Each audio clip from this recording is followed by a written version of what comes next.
34 เหรียญควรบริหารทุนแบบใดเพื่อให้อยู่รอดดนสำหรับคลิปนี้แมนข่อยจะมีตารางให้เด้อนี่เลยตารางเนาะในงบ30 เหรียญควรบริหารให้มันได้จักไม่จักออเดอร์ดีมันก็จะมี2 วิธีเนาะก็คือบริหารให้มันได้ดนที่สุดสำหรับตัวนี้จะเป็นการคูณเงินเด้อค่อนข้างว่าอยากเสี่ยงแน่เพราะว่าเฮาคูณเงินขึ้นไปเนาะจะมีอีกวิธีหนึ่งก็คือเฮาจะเดินเสมอไปเรื่อยๆสมมุติว่าเฮามีงบอยู่ที่30เนาะเฮาก็เดินออเดอร์แรกแม่นเดิน3ไปเลยพลาดก็เดิน3พลาดอีกก็เดิน3พลาดอีกก็เดิน3ตัวนี้แม่นค่อนข้างว่าบริหารได้ดุลที่สุดเลยสำหรับเดินแบบเสมอแต่สำหรับตัวนี้มันก็คือมันจะมีข้อเสียอยู่มานี่สมมุติว่าเฮาพลาดไป2ออเดอร์เฮาไปวินออเดอร์ที่3เฮาจะบ่ได้ต้นทุนมาคืนใดเฮายังเสียใดแต่ต่างจากที่เฮาใส่การคูณเงินออเดอร์แรกไป2พลาด2เฮาไป4พลาด4เฮาไป8คันว่าเฮามาวินออเดอร์ที่3เห็นบ่เฮาจะได้กำไรมา1.6แล้วก็ได้ตัวเสียไปก่อนหน้านี้เนาะเห็นบ่2ออเดอร์นี้อาจจะได้กลับมาคืนแล้วก็ได้กำไรมาพร้อมข้อดีของการคูณเงินเนาะสำหรับไผที่ยอมรับความเสี่ยงได้อยากแนะนำให้ใส่ตัวนี้เลยการคูณเงินนี่ค่อนข้างว่าโอเคเลยมาเดี๋ยวข่อยจะเทรดให้เบิ่งเด้อจะเก็บกำไรเพียง5 เหรียญเท่านั้นจะออกเพียง3ออเดอร์เนาะก็คือออเดอร์ละ2 เหรียญข่อยจะใส่การคูณเงินเด้อจะใส่การคูณเงินเดี๋ยวจะเลือกหาเบิ่งตลาดก่อนว่ากราฟได้งามสำหรับตอนนี้กราฟอีเธเรียมนี่ก็งามเลยเห็นบ่กำลังเป็นเทรนขาลงโอ้แต่ว่ากลางว่ามีใส่หลายเด้อทุกกราฟนี่มีใส่หลายผลกลางว่าอยากเสี่ยงในหอบที่เขานี่มาแต่ว่าจะเทรนในกราฟของอีเธเรียมเอาจะเอาเทคนิค Bollinger Band ออกมาส่วนวิเคราะห์การออกออเดอร์จะไปอยู่ที่2 เหรียญเนาะจะไปอยู่ที่2 เหรียญก็คือจะเก็บกำไร5 เหรียญเท่านั้นก็คือจะออกไปเพียง3ออเดอร์คันว่าพลาดก็จะคูณเงินขึ้นไปสำหรับงบ30 เหรียญนี่ก็อยากแนะนำให้เก็บประมาณ5 เหรียญนี่ถือว่าโอเคได้เป็นหยังจึงว่าโอเคเพราะว่าเฮาบ่ได้อยู่กับตลาดโดนคันว่าเฮาเก็บหลายนี่เฮาจะอยู่กับตลาดโดนแม่นบ่ล่ะฉะนั้นแล้วงบ30 เหรียญนี่ประมาณ5 เหรียญนี่ค่อยว่าโอเคเลยมาเอาเดี๋ยวแรกจัดขายลงมาตามเทคนิคของเฮาก็คืออ่าตามที่สังเกตเบิ่งแฮงขายก็ยังกดราคาลงมาอยู่เนาะเห็นบ่ในแท่งเขียวตัวนี้โอ้แต่ว่าตลาดค่อนข้างว่าสวิงจัดยิงได้บ่ยิงไปก่อนโอเคสวยมาคันว่าเฮาวินแม่นเฮาจะเดินเสมอไปเรื่อยๆแต่ถ้าว่าเฮาพลาดเมื่อใดเฮาจะคูณเงินขึ้นไปปัจจุบันนี้เฮาก็ยังมีกำไรเนาะเพราะว่าเฮาออกออเดอร์แรกก็ถือว่าวินไปออเดอร์ที่2บอกว่าสิมาเล่นสลับอยู่จุดนี้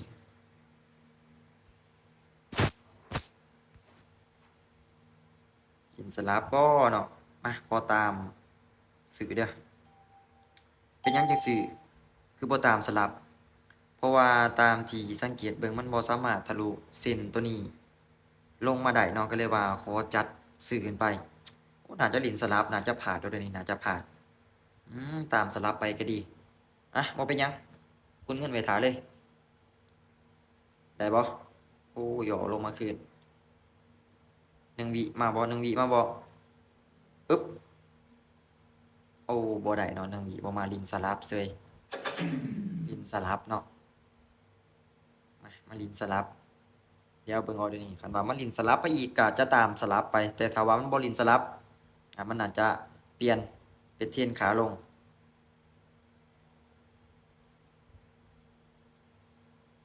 โอ้ลงมาหาฐานตัวนี้เลยค่อนข้างว่าฐานนี่แข็งแรงอยู่เด้อเห็นบ่สังเกตเบิ่งให้ดีของมันเคยลงมาฮอดอยู่จุดนี้แล้วบ่สามารถทะลุลงมาได้ขึ้นไปต่อ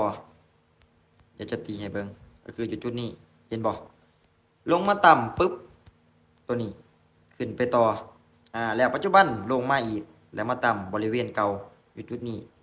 ก็เลยว่าดักซื้อกันไปค่อนข้างว่ามั่นใจเลยสำหรับออเดอร์นี้โอ้แต่ว่าตลาดเกินตลาดค่อนข้างว่าสวิงจัด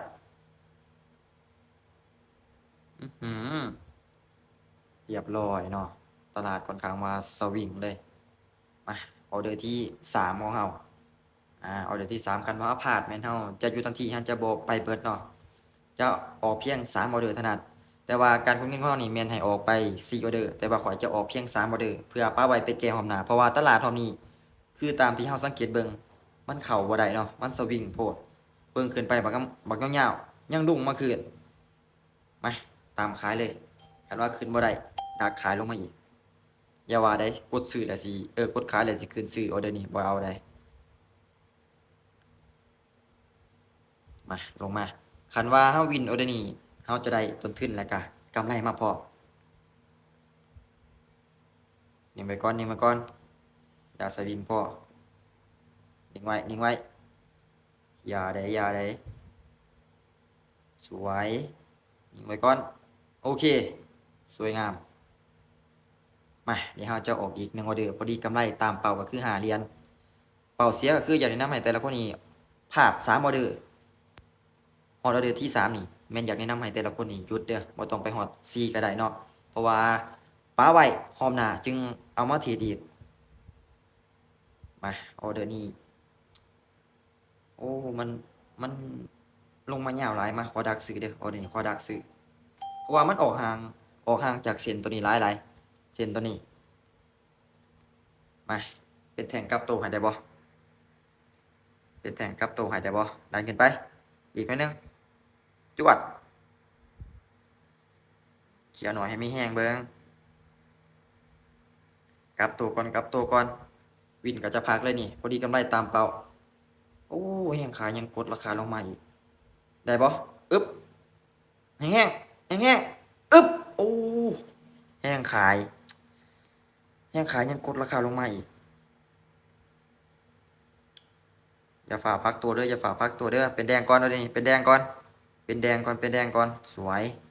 มันน่าจะลงมาเก็บใส่ของมันอย่าฝ่าขึ้นไปเคี้ยวได้อย่าฝ่าได้อย่าฝ่าเดี๋ยวจะดักซื้อเลยเอาเดี๋ยวนี้จะดักซื้อเลยขึ้นให้ได้แน่นอนเอาเดี๋ยวนี้ขึ้นให้ได้แน่นอนมันต้องขึ้นแล้วแหละดักซื้อเลยมันสิบ่ขึ้นดีบอกอืมสวยโอ้โหตลาดปาติโทจักแท่ง2 4 6 8 9 แท่งเกินไปบ่ได้เงินไปเออสวยงามนิ่งไว้ก่อนเออสวยนิ่งไว้บัดนี้นิ่งไว้โอเคนี่พอดีกำไรตามเป้าเลยได้มาจำ3ได้มาเกินน้อยหนึงเนาะได้มาเกินน้อยหนึงก็ถือว่ารอบนี้เฮามีกำไรไปโดยการใส่งบ34เหรียญไผที่มีงบประมาณนี้ก็ลองใส่การคูณเงินแบบนี้เบิ่งเนาะออเดอร์แรกไป2พลาด2ไป4พลาด4ไป8หรือว่าเฮายอมรับความเสี่ยงได้เบิดคูณมาฮอดออเดอร์ที่4นี่ก็ได้หรือถ้าว่าเฮายอมรับความเสี่ยงบ่ได้ก็ออกประมาณ3ออเดอร์เพียงนี้เนาะ3ใหม่ตัวนี้พลาด3ใหม่ก็คือหยุดเนาะก็ถือว่ารอบนี้เฮาได้กำไรตามเป้าใส่งบ34เหรียญเก็บกำไร5เหรียญ